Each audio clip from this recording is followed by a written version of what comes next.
think you ought to know. Men's Radio. The place where men and women really speak. Oh man, what a show. It's Men's Radio. This crazy show is on 3 times a week. Now Russ and Phil are there to help with all your cares. We laugh, we cry, we talk like grown-ups do. But if you're sad and low, it won't cost you no dough. Men's Radio, that's the place for you. With Russ Kane and Phil Dave. And breathe, everybody. We made it to Friday. That's the one. That's it. Not half. I'm sorry, I was a fraction late to join you, young Philip. I was just finishing up the podcast of Walk the Talk, The Hero's Journey. We've changed the recording time. We had to change the time to 11 o'clock, and that's an hour's podcast. So I just finished that. Boom. And that was that. Yeah. That's all right. Well, in that case, you can ignore my WhatsApp message where I actually pretend to show concern. And I said, are you okay? No, I'm absolutely fine. Absolutely marvelous and fine. No, I was busy trying just finishing one thing and starting another. Well, it inspired me for a question that we could potentially ask the viewer today.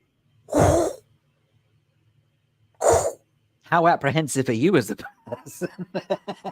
Apprehensive, yes. Because I was mildly apprehensive at the prospect of not knowing where you were. And I thought, I'm torn between a rock and a hard place here. I have to keep our legions of viewers entertained and informed whilst I wait to find out whether something had happened to you or not. No. And at the same time, I thought, well, how do I express concern and also show caring towards you if I wasn't actually able to find out what had happened? Here's the problem with this. Here's the nub of the issue. If you showed concern and caring, I would be suspicious. Not that you're not a caring person, but I've known you too long, for many, many years, and I just think, what does he want? What's going on? I can understand that. It's fine. Look at that. That's my Amdram. Those years at RADA weren't wasted. They were not. Lambda, actually. London Academy of Music and Dramatic Art. La ha ha ha ha ha. Be a tree. There we go. No, that was a primary school. Is that a tree with... Actually, never mind. Right. What? The... With fungus.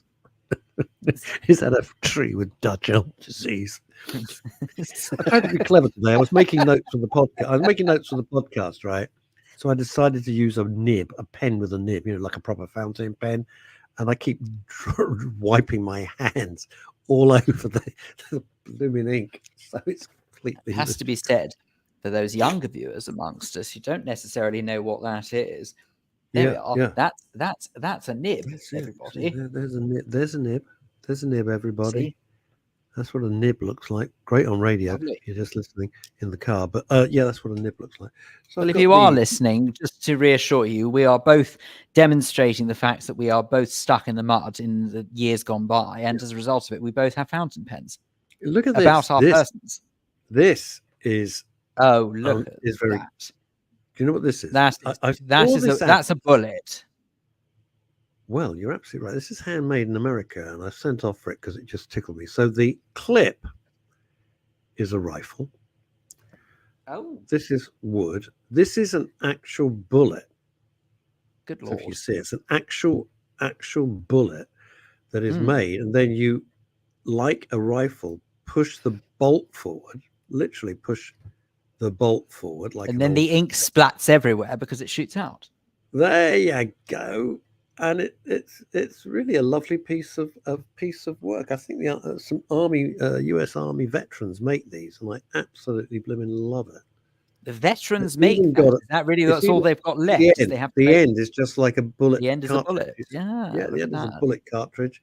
But so this whole section here is a bullet casing, and that is an actual bullet. So for those who are listening on radio, Russ is basically sort of showing off a pen that looks like a bullet at the point where the nib comes out. Yeah. But then at the top, but it is where you click down. Yeah. No, I know. Sorry, it is a bullet. And then at the top where you would click down, there you will find that you've got the bottom of a bullet as the top of the pen. It's very confusing. Cartridge. Yes. The shell. Yeah. That's it, the shell. Sorry. Charlie Drake has joined us. Hello, my darling. Truly hope you're all well. Kiss, kiss. Charlie Drake, who back Facebook from the user dead. is, but we Back from the appreciate dead. it all the same. Must be. We have to know who it is because it's on Facebook users. So that's probably on the My Espresso Bar group, I'm guessing. Oh. Probably on the Espresso Bar group. And when you comment on that, it just says Facebook user, which is nice. But there's a little button you can press somewhere. So how's your week been, fella? Well, it's been a week, fortunately. Well, the days have followed in succession as one would anticipate, so that's good. Right. Big news as it happens. Yep. I know, right, absolutely. So breaking news Thursday follows Wednesday. Are you kidding me? I know, right? Yeah. That's what you call Newsday. That is Newsday. Yep. I have, I suppose that. Well, this week has been a bit odd, really, because I've had a chance to, when you think that the stars are lining up against you for whatever reason. Yeah, sure. Kidding. One thing after the other. I do. Although it's not necessarily terrible news, it's not great news either. And you just think, oh, come on, how much more in 1 week? This is why I suppose I was also tempted to ask how apprehensive people are. Oh, yes. Only because it gets up to a stage where you kind of think to yourself, is someone actually playing a joke on me? Is it a cosmic gag? Going wrong? Is it? Look, this is, by the way, this is from San Francisco. Grand Pat, morning, lads. Good morning to you in San Francisco. If you're going to San Francisco, you're wearing flowers in your hair. Yeah. Go on, Scott McKenzie. So what's happened this week? Oh, I see. Okay. So, well, I mean, anything from something as trivial this morning as I missed my train. I know. Just because the traffic wasn't very kind to me, so I couldn't get to the car park in time, so that wasn't great. So missed my train, so naturally half an hour late for work. But then to earlier in the week, to actually a neighbour who, although I've only been at my current place for about a year and a half, I got to know one or two of the neighbours, and there are some who are very nice people. And it's possible that this neighbour is quite seriously ill, and it's very unpleasant to hear, So it's just silly things like that all come together in the space of 1 week, and it's just, I don't know, just it annoys me, I suppose. It annoys you that your neighbour's ill? No, it don't annoys. I mean, it annoys me that it all happens at once, and you've got to try and have the mental capacity to process everything that's going wrong. And it's not like there's any let up. It's not like you could just sort of say, okay, well, actually, would you mind being ill next week? It's just all coming in one go, and you have to get your head around all of this in a very short space of time. It can be quite challenging, I think. Well, it is, but you know what? For mental health, what you have to do is compartmentalize it. I have the ability, which is weird, and I'm not always proud of it, to be able to compartmentalize. And terrible things could be happening in my life, but when I have to work, I work. And it doesn't enter my mind. And I don't know if that makes you callous or it makes you professional. You can choose. I don't mind. But I prefer the term professional, because I must admit, when I am in the work environment, I use it. I think like a lot of people who are, shall we say, workaholics. I like the idea of using work as a bit of an escapism. Yeah, but you enjoy it. I enjoy it. But that's of course assuming that work is not necessarily the source of the stress. Oh no! If the work says, well, then that's difficult. But be able to compartmentalize and say, well, there's nothing I can do about my neighbour who's ill right now. When I get back to Dave Towers, I will be able to inquire after health, see if I can pop around to the chemist and pick up a prescription, drop some food off. You can do that. You can't do it when you're sitting in where you are now. It can't be done. It's true. And don't get me wrong, there's no point in using it as an excuse for now, because actually I am purely in work mode. And make no mistake, any apprehension I have at the moment is purely based on work.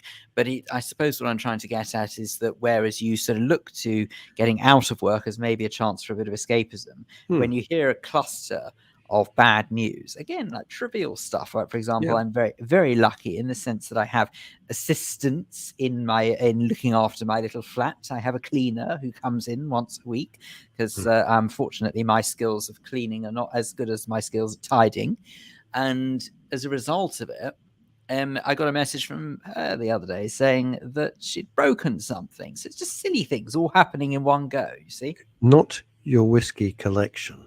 No, definitely not. Definitely not. I opened the cupboard and 72,000 bottles of very rare single malt fell out all over the floor. I'm so sorry. Yours sincerely, Svetlana. Exactly. There we go. This is interesting. Facebook user says this, and I don't know who it is. I don't know who you are. So, apprehension level is extra high in my world this week as the professional pre-release reviews are happening on new book. But coping with time here. Thanks, guys. Okay, it'd be better if I knew who you were. But you've got a good plug-in for the book all the same, even though we don't know what the book is called or indeed who the author is. We don't but know who it's you fun. are. If it's all right. I don't know. The other Grand Pack, that's not even vaguely amusing. It's Dave Sleet. Right, now we know who it is. Oh, it's Dave. Yeah. Oh, hi, Dave. Sorry, Dave. Yeah. So there you go. It's Dave's new book. Dave, what's the new book called, sir? We need to plug it. It's called The Ipcress File. With a Z. So it's completely different. Right. It's called Harry It's a bit Potter. like that accounting software that they call it Zero with an X. That's the one. It's called Harry Potter and the Philosopher's Scone. Barry Trotter. Barry Trotter and the Philosopher's Scone. That's it. That's a great book by Dave Sleet. Absolutely. Followed up. He was baked when he wrote it. He was baked. I wonder, is it interesting though? So Dave's apprehensive because the professional reviews of the book, I don't know what the hell that was. The professional reviews of the book. Okay, here we go. The book is called The Psychological Hive: Connectivity for Success. Ooh, Sounds very clever. Sounds a bit too clever for my liking. I don't think it's a murder mystery. No, but it just sounds clever. It is clever. Well, Dave Sleet's very clever. He's a very clever guy. That's why he writes clever books. He's a clever guy. But here's the thing, and I throw this out to everybody, and Dave, feel free to play along at home. It's this. You've written a book. You're a very smart guy. You've written the book. You've written it knowing you with great care, attention to detail, and to the very, very best of your ability. Dave, you're a smart fella, and I've been called something very similar. Yeah, very close. And so the thing is this, and this is my general question, and it's to do with mental health and ability, and it's this. Dave's written this book. He's pleased with it. He's done it to the very best of his ability and his talents. Does it matter what the professional reviews say to him personally? Now, I'm not saying don't conflate with sales. In other words, if they say this book stinks, not going to help the sales. But do you need that affirmation as an individual from total strangers? Will it make you feel different about the way you feel about your book? Don't you think, though, there is something about affirmation, though, regardless if it comes from strangers or better still from people you know, that's just quite comforting? There's definitely some sort of endorphin that kicks in. It's nice. I know, but there's definitely some sort of endorphin that kicks in when you see someone basically. It's the same kind of principle of the likes on Facebook or Twitter, is when you see someone agree with you or like something you have done, then that somehow sort of sends you reeling and think, oh yeah, this is good. I know what I'm doing. Oh, I think so. I think that's what the whole like button is designed. Oh, it is. It's an endorphin release. We know that. It's an endorphin and serotonin release. And the people who created all these things knew that. They openly admit it. Yeah. They admit it. It's not just it. This is why we're such sheep. We're such idiot sheep. We just think, well, that's a nice little button. No, they know exactly what's happening to your brain and the wiring of your brain when you. And it brings you back for more. It's addictive. It's addictive. That's the great thing about any sales is that you want them to be addictive. I've always thought that fast food. I don't eat fast food. I just don't happen not to like it. I quite like KFC. Without the chips. I quite like the chips. That's it. I don't eat fast food. Problem with fast food is they get indigestion. Well, I don't like the taste. It doesn't like me, and I don't like it. I haven't had like a burger from one of the fast food joints many years. It's not snobbery. I just don't like it. There you go. And for years, and I know this is a ridiculous thing, I've thought there's some ingredient. Why do children, when my kids were little, they loved to go? And I thought, why? It's not a great taste. What's the deal? And my kids were, all four of them when they were very little. It's colourful. Then they grew out of it completely. I think there's something in it. I've always thought that. I think there's something. Oh, what, in you it. actually think the ingredients? Yeah, I've thought that for years. It's I've thought it for years. Are you familiar with? Well, are you familiar with? There's a Canadian fast food chain called Tim Hortons, which is never heard of it. Okay, so I hadn't either, but then until they opened up one recently near where I live, and I'd never heard of it before. Hortons. Yes, Tim Hortons, and it's basically Canada's answer to McDonald's. It's a bit more successful. My understanding is it's more successful in Canada than McDonald's is, but I don't know if that's true. But that's my understanding of it. But unless that's just very clever marketing on their website, I'm not sure. Probably. Because I've never been to Canada, so who am I to know? However, that's a one side. It's irrelevant. It's a big fast food chain over there. Anyway, the point is that I went there for the first time because I thought, well, I'll just see what this is about and have a little look. And it turned out that they actually had plant-based chicken burger. Now, I haven't had chicken burger since probably the age of 9 or 10. Yep. Just because I stopped eating chicken at the age of 13. So I thought, well, I don't really have a need for it. And I've never really had it since. But I thought, all right, well, let's give it a shot and see what happens because it's plant-based. I'd be interested. I have to say, I'm going to put this delicately. It wasn't my thing, shall we say. I tried it twice just to make 100% sure. But it really wasn't. So I've decided not to do that again. So you didn't like the taste? The consistency was quite mushy, and I don't like that. So let me ask you the way I look at it is I have teeth and I can use them. Yeah, you can. So let me ask you this. I've never understood where they go, it's like sausages, but it's not sausages. Why does it have to be in the shape of something that you're refusing to eat? And I'm not being deliberately difficult about this. It's like plant-based chicken burger. Well, it's got no chicken in it. It's not chicken. No, I can tell you exactly what that is. And that's from my perspective, it makes no odds because I don't really miss it. So therefore, I have no desire. I just thought I'd try it out of curiosity. But from the point of view of why this stuff exists now, this is actually a product, unfortunately, of the eco-warrior elites who are saying that actually that the more animals that we raise and slaughter, the worse we are being towards our environment. And therefore, to those who don't want to give it up, who actually like the taste of it, they can therefore reasonably and feasibly come off of the product that is allegedly bad for the environment, but then substitute it with something that is actually better, even though actually there's more manufacturing that goes into that process in the first place to give you that alternative product. So very much like the electric car, it's a load of bunkum, I'm afraid.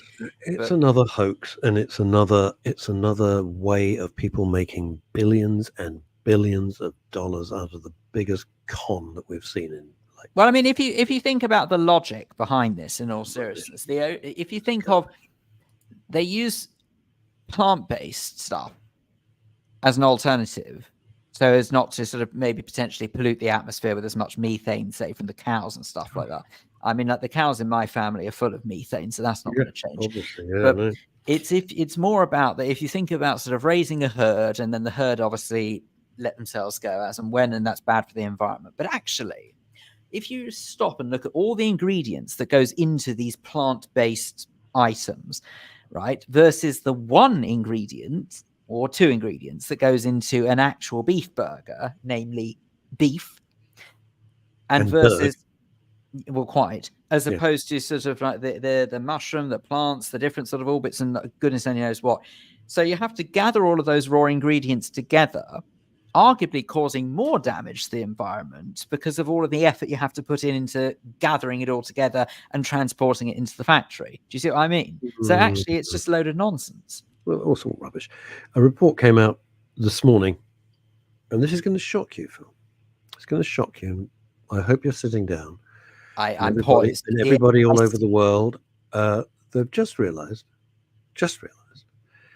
that the charging infrastructure for electric cars is not fit for purpose.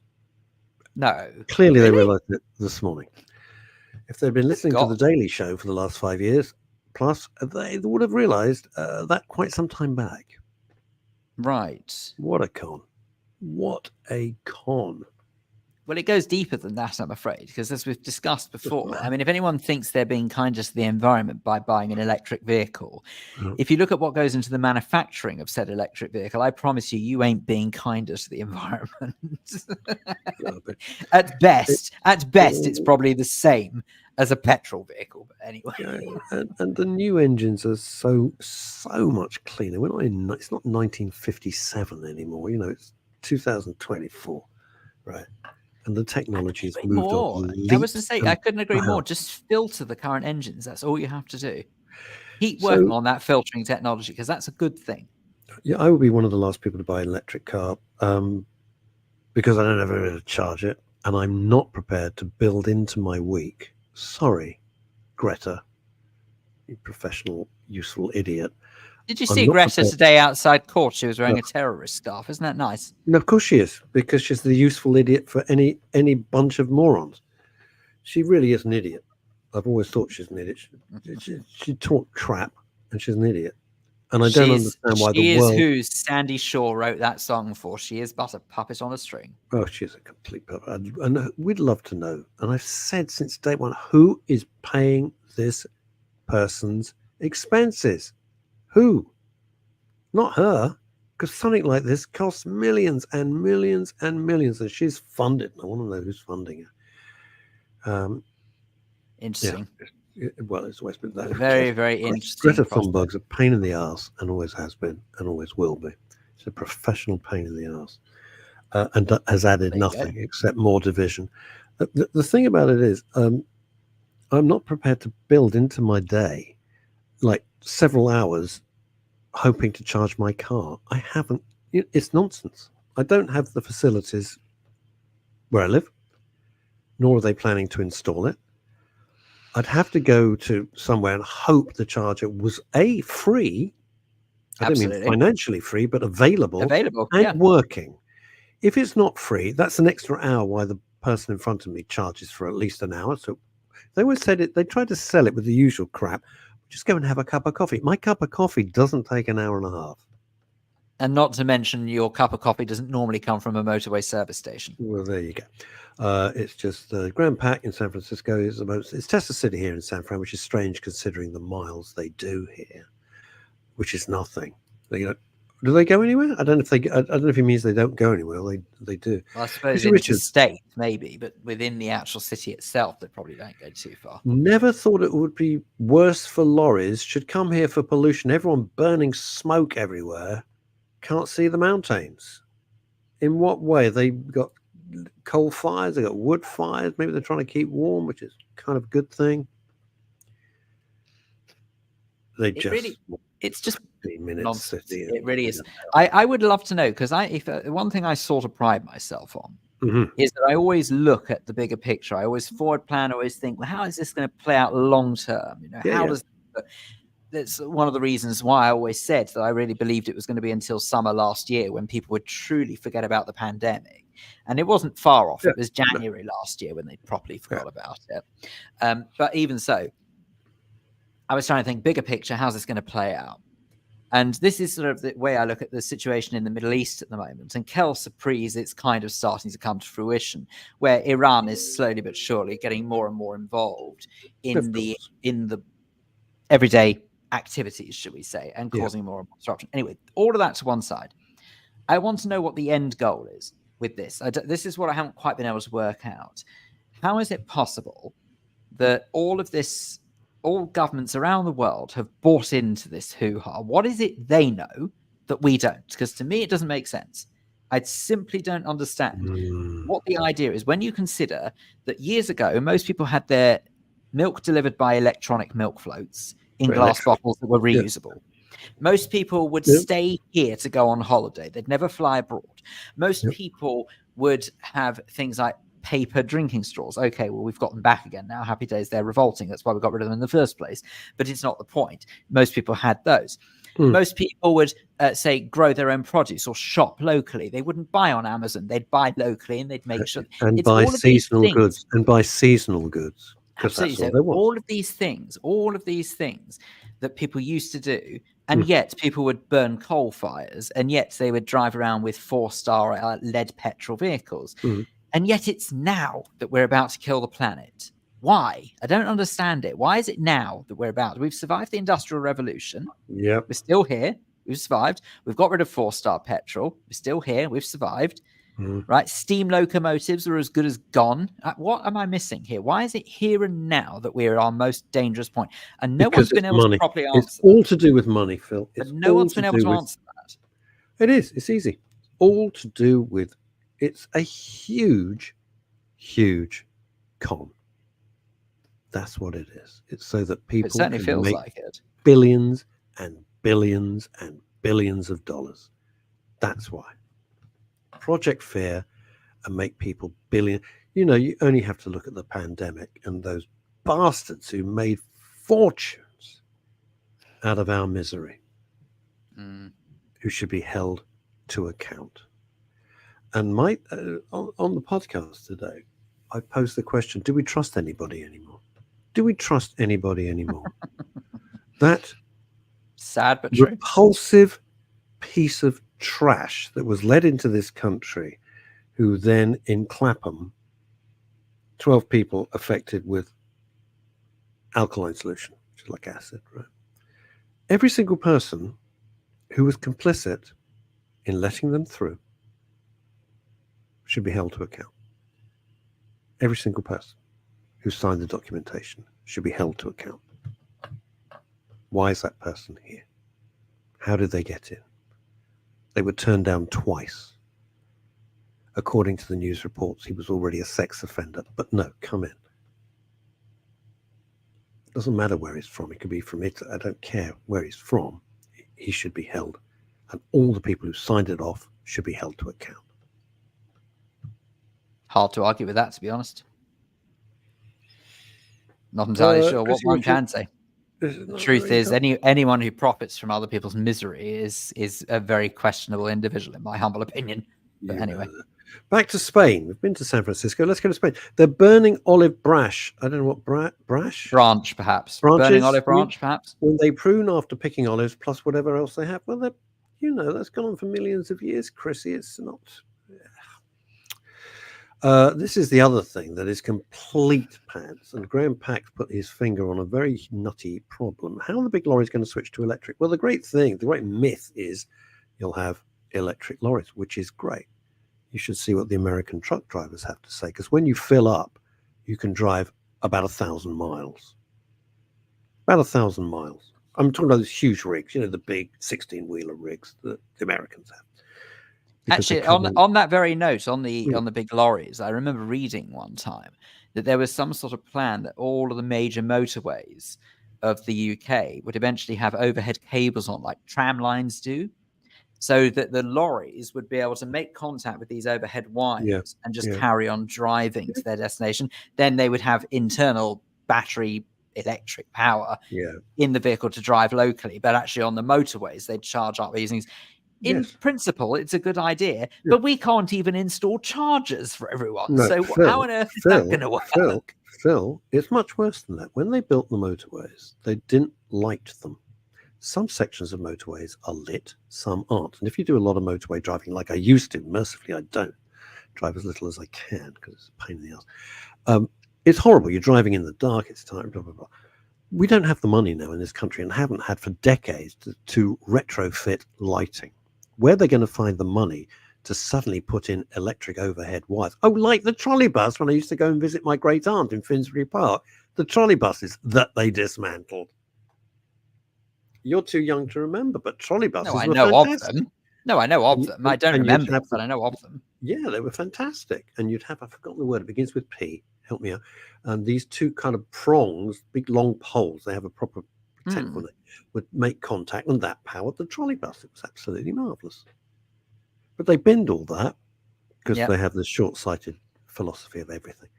Anyway, there we are. Speaking of long-sighted philosophy, though. Yes, talking of philosophers, she is, they say, possibly one of the greatest thinkers of Western civilization. She's up there with the great of the Greeks, Termosalata and Tzatziki. Her books, Dolmades and Me, have been bestsellers around the world. She is, of course, Chantal Rickards. Not available. So here's Chantal. Here's Chantal Rickards. Very, very sad. I was just about to get up and leave my chair, and I thought that because the chair's a lot more interesting than I am, and a lot more educated than I am. That's rubbish. Stuff and nonsense, Chantal. Stuff How is that nonsense. possible? Dear. Look how Phil changes the background so it's special for Chantal with the theatre, cinema tickets and popcorn. I know, right? Popcorn. But of course, looking at the popcorn now is making me very peckish, so it's not. Me too. Me too. Okay. Oh, it's not good. I'm on my new mushroom coffee. You're on mushroom coffee. No. Well, I always thought of you as a fun guy. So hey, but there's not mushroom inside, Lonnie Donegan. My daughter said I got something for you. She's bought me this mushroom coffee. Which has it led to any shiitake yet?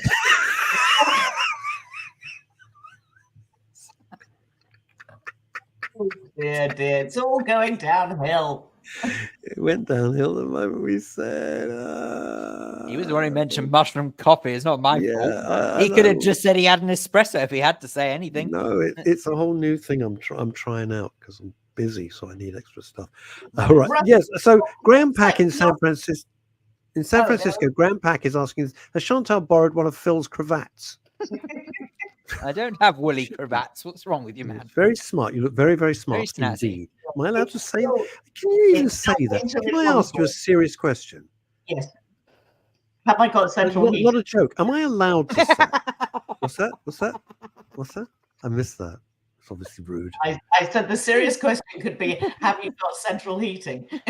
Oh, the answer is clearly no. Am I even allowed these days to say you look very nice, or is that insulting? Because I think you look exceptionally nice. But am I allowed that? I don't know.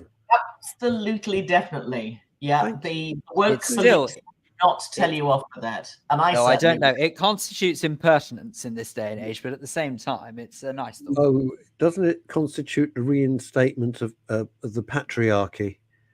And so, I don't know. I don't care anymore. I've given up. So straight into it. Trigger point. What a load of hoo-ha. What a load of absolute hoo-ha, but very watchable. Brilliantly made. Complete rubbish. Absolute rubbish. Nonsense. With plot holes bigger than the potholes in most of London, but nonetheless incredibly enjoyable to watch, but complete trash. It's great. Okay. Point. ITV, Vicky McClure. You know better from Line of Duty, back for season 2, and she's a bomb disposal expert. As I mean, stretching one's credibility somewhat. Just a bit. Yeah, and it is completely predictable but watchable. You are so right. A couple of explosive storylines, but yes, it's and it's just. I want to do a competition, which I think that you, with your connections at BAFTA, should do. The most miserable face on the TV competition. It's Vicky McClure versus Saran Jones. And I think that's a proper competition that would raise funds for your wonderful charity. That is my fact.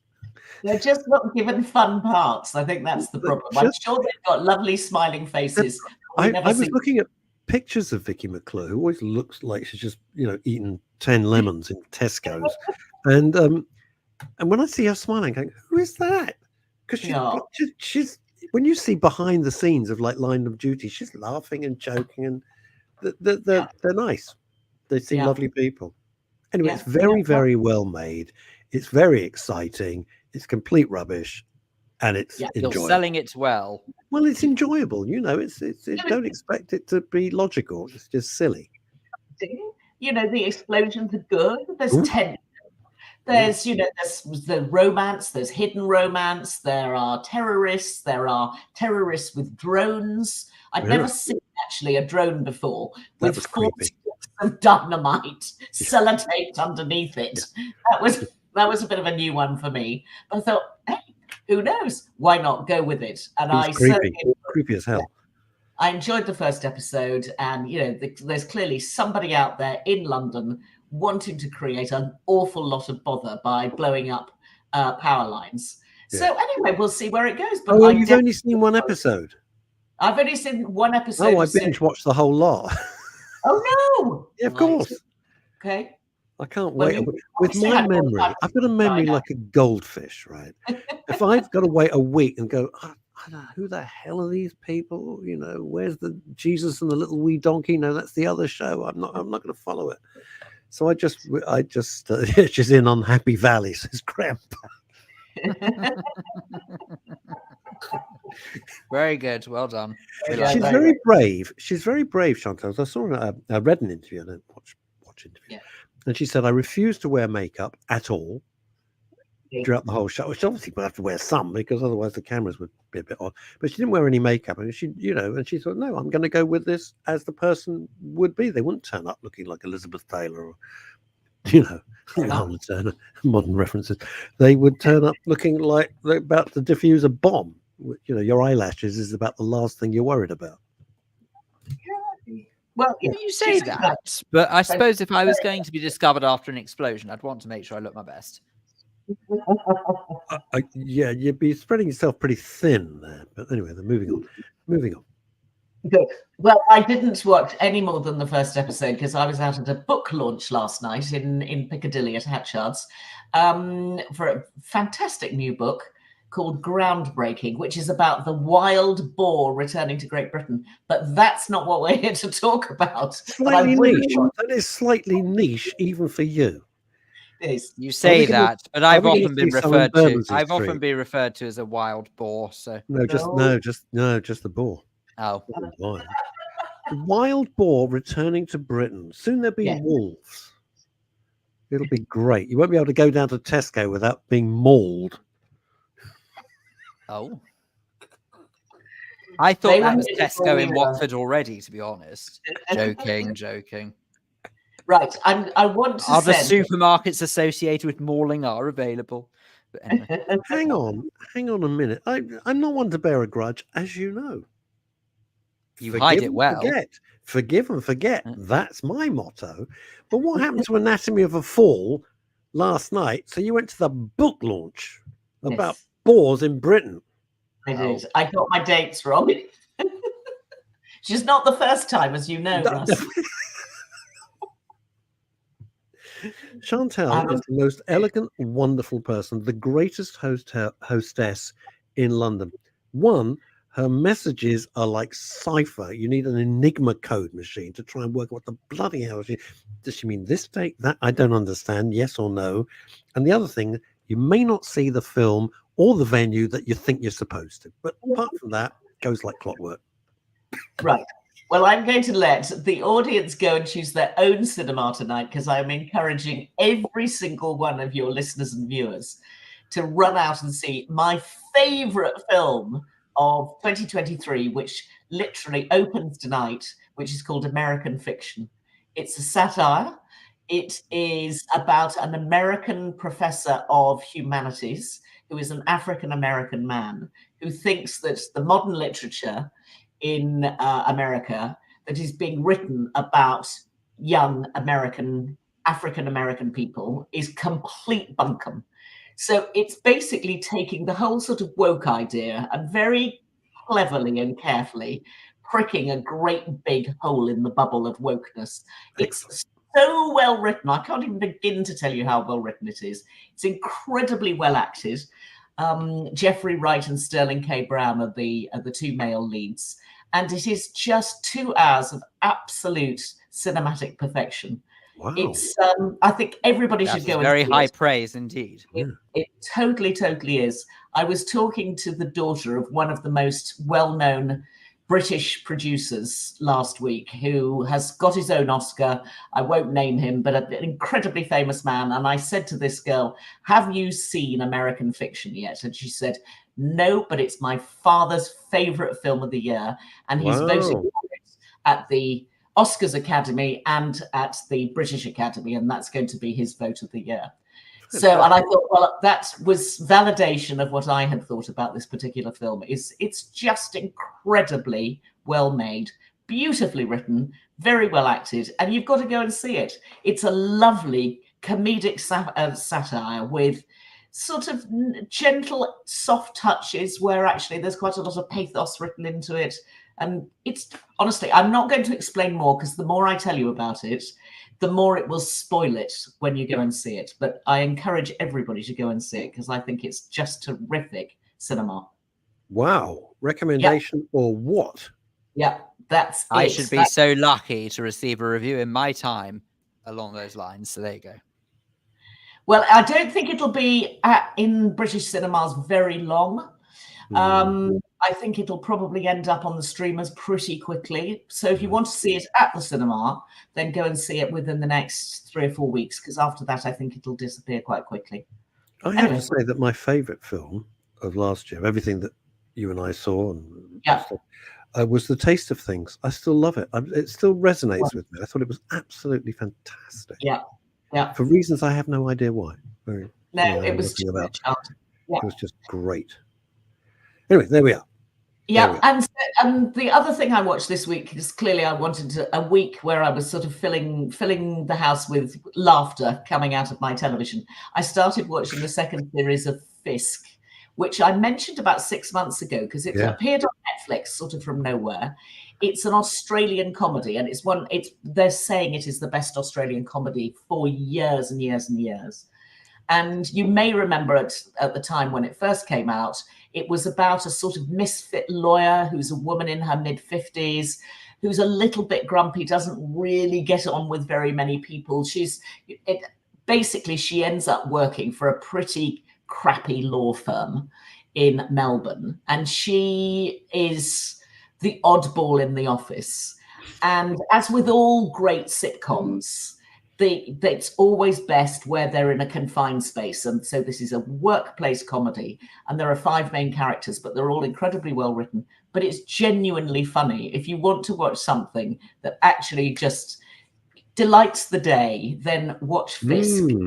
Go back to season 1 if you haven't seen season 1. They're all on Netflix, but season 2 has just started about two weeks ago or something like that. And it's just a really, really nice watch, and the comedy writing is really good. The stuff on the streaming channels is very weak at the moment. Well, that's just my view, because I scan. Can I find anything? Can I find no. And the number of films I started and sort of thought, oh, this is just rubbish, so I've given up. But I did find one thing: if you like huge Japanese sweeping epics, or those big huge Chinese epics, which I happen to love, set in many millennia ago, I love those. And there's a series of films. They've also made it into a TV series. There's a series of movies, 1, 2, and 3, called Kingdom. Kingdom. And if you don't like that genre, it's not for you. But if you like that genre, which I adore, and it's all in Chinese or Japanese with subtitles. I won't have them speaking English because it just sounds pants. And the scale of these films is just mind-boggling. They're just enormous. The palaces and the scenes, and they're just fantastic. But if you don't like that genre, don't bother. Yeah. But I really do. There we are. All right. Good to know. I'll look out. A lot of what's look, your recommendation. Look at that. I find that a lot of what's on Netflix at the moment to be very disappointing. Yeah, really is. I'm with you. But I think it's symptomatic of the writers' strike. Well, that won't have filtered through yet, Phil. The writers' strike was so recent that they will have been writing things that we won't see for another year or year and a half. Oh, really? Oh, gracious me. So the worst is yet to come. How exciting. It's to do with filling content. It's only about content. And I'm only quoting Colin Vaines, who I see every Saturday morning, is a producer of great note. And he explains it. I keep saying, why are these terrible films? I mean, just badly made, badly acted, badly edited. Everything about them is just poor. And he says, because you'll get 1 or 2 big films, which are great.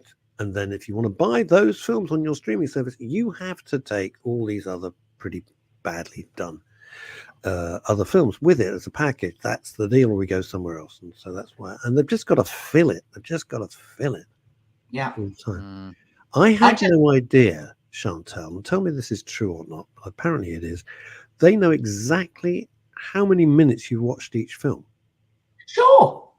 Yeah, it's incredible. Absolutely. Yeah, they know absolutely everything, because also if you swap from your telephone to your laptop to your iPad, it's tracking you all the way across all of those three things, because it knows exactly where you stopped the program so that you can automatically restart it. So yes, it's all about data. Data is everything. And if you've watched it for something stupid, like if you've watched it for a 2.5 hour film for 3 minutes, that counts as a view. That film then is counted. Oh, it got these number of viewers. In fact, you only watched it for 3 minutes. Doesn't come. I think on television, something like 3 seconds. I'll double check that. I've got a feeling it's 3 minutes would be a very, very long time. I think for adverts, they count that you've watched it if you've watched it for 3 seconds. But I will double check that, because I could be talking complete nonsense. Unlikely. Unlikely. I won't hear that. Yeah. How dare anyone They know what you're doing. They know where you live. They know what time you go to bed. They know what time you get up. They know when you fall asleep. They know a lot of stuff. How do they know when I'm asleep? Because you stop flicking through your Netflix. I could be watching the film. That's when I fall asleep. Right. Have you seen these? Have you seen these? Which is Platform 7, which I don't know, and After the Flood. I don't know. ITV8. Yes. After the Flood, I have seen. I've got it here on my list of. I've got about 20 different programs to choose from today. Okay. After the Flood is a 6-parter. It's a northern gritty drama about a small local town that gets flooded. Right at the beginning, flooded out. And right at the beginning, as the floodwaters subside, they find a man in a lift who is dead. But the strange thing is, he obviously died before the floodwaters. So why is he there? Got to unravel this story. At the same time, a young man rescues a baby. This all happens in about the first 10 minutes. A young man rescues a baby that is in a pram that is floating down the river, rescues the baby, and then runs away. Clearly doesn't want to be recognized for this great piece of heroism. So there's something about that guy that we need to sort of tie back into the story. Then there's a copper. Then there's a sort of dodgy partnership. And is the husband, who's the copper as well, is he a good guy or a bad guy? It's got all the integral pieces for a 6-part drama, ITV, about who's committed a murder and why. So there's local government issues that are brought to bear, and it's definitely. I said to somebody this morning that I had watched it while I was doing the ironing. It's that sort of drama. Do you know, though, that if you think about sort of the way that ITV have introduced this country to murder mystery, they have always got it spot on, the way I look at it. If you think about it, everything from as far back as Poirot, which I know, Ross, you have a mutual love for. If you think of the way they've done Midsummer Murders, and Midsummer Murders has lasted for absolutely decades now. It's been around for series, ages. I think. 21 series. Around for ages. But Death in Paradise? Oh, that's BBC. That's BBC. But if you think of some of the smaller ones, even like Rosemary and Thyme, which weren't around for very long, but they had such an impact. Are you joking? I loved it. What's wrong with you? No, I just don't understand. I just don't understand how they got any work. Because I mean, surely they would have had the most shocking reputation. Like, as soon as they sort of thought, I'm having my begonias done. We need to employ the services of a landscape gardener. I know. Let's get the one where death seems to follow. Brilliant. So, Agatha Raisin. You're overthinking this. Yeah. Just go with it. Just go. What I'm trying to guess at that. Yeah, I know that's not the problem with Agatha Raisin. It's not the problem with Agatha Raisin. It's not very current. However, with the sorry, I apologize. Very funny. That sounded grape in my head. Yeah. So anyway, less is more. Less is more. So Vera, there's 3 series have done, but one of the actors who's got. I'm not being rude, but he's in the office always. They always say, go and get this, Mark, go and get that, Mark. And he's always running around. And he's produced some artwork, and it's selling like hotcakes. And it's like a modern art piece, which he signs, of Vera's hat and her coat and her wellies. And it's really sweet. and he and I kind of chit chat on Twitter a little bit because I just say it's a wonderful series on some great ensemble acting, really good scripts. This last series was a belter. If you haven't seen it, it was really, really good. Very. And Brenda Blethyn, well, yeah, she's fantastic. Just, what an actress, proper actress. Briefly, I was going to mention the enormous new production that is on Apple. I know, Russ, you haven't got Apple, but for those that have got Apple, the new Tom Hanks and Steven Spielberg TV series, which is the most cinematic experience you will get on television, is called Masters of the Air. And it's about the 100th bomb group from the United States coming over to England in 1944 and becoming part of the Air Force, if you like, that is challenging the Nazis over the Channel and in northern France. So this group did exist. The stories around this are fictitious. The characters in it are fictitious, but it is enormous in scale. It's absolutely boys' own, but it needs a sort of health warning that goes with it because it's boys' own with lots of blood and gore. It looks absolutely incredible, as you would expect from a Spielberg production.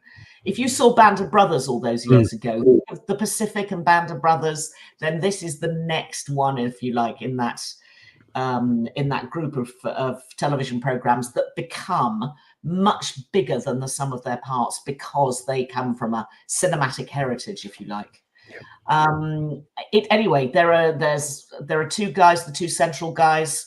Callum Turner is one, and Austin Butler is the other.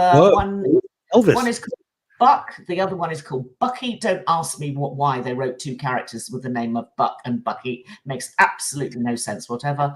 But they are the best of friends. They saw the Winter Soldier one too many times. But Chantal, can I just point out, don't you think it is absolutely extraordinary how the number of times that in all dramas, soap operas, there are no two characters with the same names? That's not everyday life. Oh. Well, yeah, I suppose you've got a point. And they never watch soap operas, and they never watch soap. Just saying. I mean, I appreciate it's a bit of a daft observation, but just saying. Yeah, fair enough. Well, this is definitely a boys' program. It's 9 episodes. They've dropped the first 2, and the rest will come out weekly after that. It's enormous. I mean, God only knows how much money they have spent on this. How will they get the money back for that? Because that costs a fortune. A fortune. Yeah. How do they get the money back? Well, in theory, the money will have come from Apple. Apple put the money up, and Apple will get the money back through subscriptions. I mean, and advertising and subscription models are the way that streaming services operate. So that's I think it may have a release in cinema. Actually, I'm not sure about that. I think I might be wrong about that. I don't think it has had a release in cinema. It's on the only reason I know it because I see the adverts on the side of the bus. Get me, Mr. Media, and so I just saw that and I thought, well, the adverts aren't that good actually. Not that don't kind of draw you in that much, but I mean, Band Brothers. Now, I've seen the first episode and half of the second episode.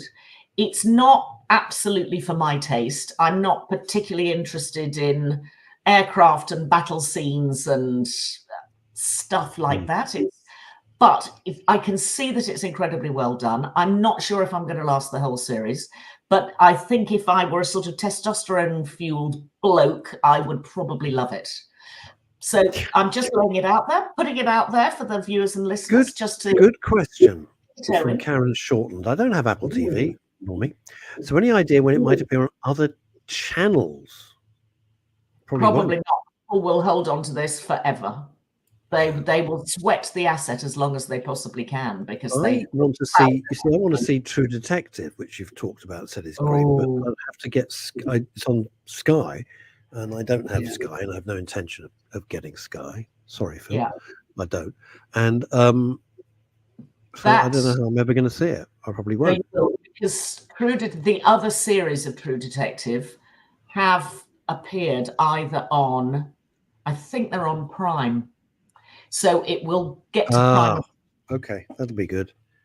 I think it's Prime anyway. But all of the True Detectives are really worth watching. Right, going back to they're terrific. Yeah, aren't they? Excellent. Really, really good. They're so good. Ooh, they're so good. And then if you want an Irish drama, there's a sort of, it's not quite Irish noir, as in film noir, or Scandi noir. It's a bit more like sort of Irish green. Yes, it's a slightly lighter weight series about a woman who suddenly turns into Lady Macbeth 10 minutes into episode 1. And her husband, who's a policeman, is the detective who has to solve the murder. You're going, okay, there's a whole load of stuff going on in this woman's background I do not understand. And clearly I'm going to get told over the next 6 episodes. But I've enjoyed the first 2 episodes and I will stick with it. She's a great actress. And I think you'll like it. You know, it's sort of interesting. She's got a chaotic home life, but clearly her history is what is going to dictate how this story rolls out. And it's called Clean Sweep, and it's on BBC 4 or the BBC iPlayer for those that watch off the iPlayer. And it's been, actually, it was put up about 6 months ago, but it's taken me some time to get around to watching it. But the first 2 episodes... Clean That's Sweep. very kind. Nikki, this is for you guys. Got to fly off to a Zoom, but loved the chat. Thanks, you're all brilliant. Well, how nice. Terribly kind. I just turn up. Thank you. Well, Nikki. I wouldn't go that far. It's very kind of you. So yes, it's interesting that for the first time I'm the ever, brilliant one. Well, yeah, for the first time ever, though, I find that I start to watch stuff and I think, you know what, I just cannot. Normally, I persevere, and I'm having the same problem with J.K. Rowling's new book. Oh. So bad, I dreamt that I had a row with J.K. Rowling last night in a restaurant. I mean, how bizarre. Oh my goodness me. Okay, so you want weird dreams, excuse me, of people from other fiction or anything like that, or writers? I dreamt that I interviewed, I have no idea why this was the case. I dreamt that I interviewed B. Arthur and Estelle Getty. They've both been dead for years. Did you fall asleep to Golden Girls? I love the Golden Girls. No, I haven't seen Golden Girls for ages, but I just don't know where on earth it came from. It was just the weirdest thing. I mean, it was a great honor to meet them. I have huge admiration for both of them. But at the same time, I just couldn't quite believe it. And then to top it all off, my mind clearly hadn't finished running away with itself because naturally, as one tends to do around a certain age, get up in the middle of the night, went back to bed again and fell asleep. And it carried on part 2. So it was like, welcome back after the break. Chantal's influence about streaming in every sense of the word. Well, absolutely. So my dream, I'm in a restaurant and I see J.K. Rowling. So I go up to, we're at a buffet. And I go, yeah, hi, Joe. Like I know, I don't know, the hole in the wall. She goes, yeah. I said, I got to tell you, I'm going through The Running Grave, right? And every character is really dark. You know, they don't have any redeemable features. Well, why don't you try and write something then? She goes, like suddenly we're in a playground argument. Right? You know, no. J.K. Rowling and I at a buffet having this ridiculous, childish sort of argument. It's like, yeah. Well, this new book, the last audio book, which I forgot, In Black Heart, was 34 hours long, right? Audio, 34 hours. Average is 8 hours, right? Average. Wow. Crime novel. Right. This one, I think, is 26 or 27 hours long. Good Lord. Yeah, it's extraordinary, isn't it? Sounds a little bit like Great she Expectations is that long. Great Expectations is a ridiculously long audiobook. It is a very, very long book. Wow. But on nice news, before I spent some time with Janice Hallett this week, who's one of my favorite authors, and we had a fabulous chat because there was only her and me and her partner in a graveyard. Long story. Haven't got time to tell it now. We haven't got time for 30 seconds in. Good gracious me. Well, there you have it. Chantal, thank you so much. Thank you, Chantas. Thank you very much appreciated. Very much as always. No worries. And we'll hopefully see you same time Bill next Dave, week. thank you so much. I will be back, God willing, on Monday. Am I? Yes, I'll be back on Monday. We'll all be back on Friday. And that is that. Until we meet again, stay safe, try and stay out of trouble, stay off social media because it'll do your head in. Bye, everybody. Have a good Bye. week.